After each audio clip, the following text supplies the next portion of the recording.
வணக்கம். 12வது அத்தியாயம் 10வது ஸ்லோகம்.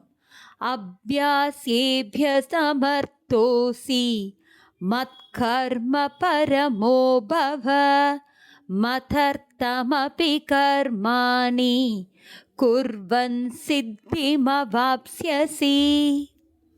இந்த பகவத்கீதையோட விளக்கத்தை பார்த்த உடனே எனக்கு ஞாபகத்துக்கு வந்தது, எப்படி நம்மளோட பெற்றோர்கள் குழந்தைக்கு ஏதாவது ஒரு கடினமான ஒரு செயலை அவங்க செய்யணும், ஆனால் அதோட இலக்கை அவங்க அடையிறது ரொம்பவே அவசியம் அவங்க வாழ்க்கையில் அப்படின்னு இருந்ததுன்னா, அந்த கடினமான வழியும் நம்ம குழந்தைங்களுக்காக எப்படி ஈஸியாக பண்ணி கொடுக்கலாம். இதை இப்படி பண்ணிடா கண்ணா, இதை இப்படி பண்ணி பார்க்கலாம் நம்ம அப்படின்னு சொல்லி ஒவ்வொரு வழியை தேர்ந்தெடுத்து எப்படியாவது அந்த இலக்கை அடையிறதுக்கு அந்த குழந்தைங்களுக்கு அவங்க துணை நிற்பார்களோ, அதே மாதிரி தாங்க பகவான் கிருஷ்ணர் நம்ம எல்லாருக்கும் தந்தை இல்லையா. அவர் இந்த ஸ்லோகத்தில் ஆன்மீகத்தில் முன்னேறுவதற்கான 3வது எளிய வழியை நமக்கு காட்டுறாரு. இப்போது 8வது ஸ்லோகம் நம்ம பார்த்தப்போ அதில் என்ன சொன்னார், எப்போதும் என்னை நினைத்திரு அப்படின்னு சொன்னார்.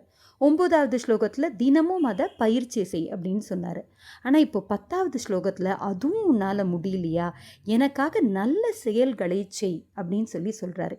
இந்த காலகட்டத்தில் நம்மளால் எது முடியும் அப்படின்ற அந்த ஒரு இதில் அவர் பார்த்து சொல்கிறாரு, செய்கிற செயல்களை நல்ல செயல்களாக செய், அதை நீ செஞ்சாலும் என்ன நீ அடையலாம். இறைவனை அடைய அனைவருக்கும் ஒரு வழி இருக்குது அப்படின்றத தான் நமக்கு இதில் அவர் உணர்த்துறாரு. இறைவன் நம்மிடம் பெரிய யாகங்களையோ இல்லை அதிக நேரத்தில் தியானத்தையோலாம் அவர் எதிர்பார்க்கலைங்க.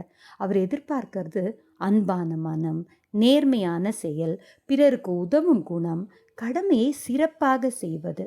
நாம் செய்யும் வேலை சிறியதா பெரியதா என்பது முக்கியமில்லை, அதை எந்த மனப்பான்மையுடன் செய்கிறோம் என்பதே முக்கியம். எது செஞ்சாலும் இது இறைவனுக்கு என் சேவை அப்படின்ற அந்த ஒரு எண்ணத்தோடு செய்யணும் அப்படின்றாருங்க. நாம் ஒவ்வொரு நல்ல செயலும் இறைவனுக்கு சமர்ப்பணமாக மாறும்போது வேலை ஒரு சுமையாக இருக்காது, அது ஒரு ஆனந்தமான சேவையாக மட்டும்தான் இருக்கும். இறைவனை நேசிப்பது என்பது கோவிலில் மட்டும் வழிபடுவது அல்ல, நம் கடமையை நேர்மையுடனும் அன்புடனும் பொறுப்புடனும் செய்வதும் ஒரு உயர்ந்த வழிபாடே. நீங்கள் செய்யும் ஒவ்வொரு நல்ல செயலும் இறைவனின் திருவடியில் வைக்கும் ஒரு மலராக இருக்கட்டும்.